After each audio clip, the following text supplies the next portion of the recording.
இது ரொம்ப நாளாக ஆசையாக இருந்தது. உங்ககிட்ட தான் வந்து போட்டுக்கணும்னு இருந்துச்சு எனக்கு அதில் ரொம்ப ஹாப்பி. ரொம்ப பெயின்லாம் இல்லை, க்யூட்டாக தான் இருக்குது. அவங்க ஒர்க் பண்ண விதம் எனக்கு ரொம்ப பிடிச்சிருந்தது. பாட்டுலாம் போட்டாங்க எனக்கு அதுவும் எனக்கு தலைனா ரொம்ப இஷ்டம். அவங்க பாட்டே போட்டதுனால எனக்கு ரொம்ப ஹாப்பியாக இருந்தது. அதுவும் இல்லாமல் இவங்க ரொம்ப கைண்டாக எனக்கு செஞ்சு கொடுத்தது வந்து ரொம்ப ரொம்ப தேங்க்ஸ்.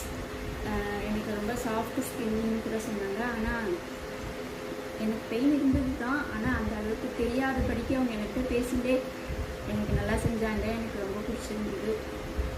தேங்க்யூ.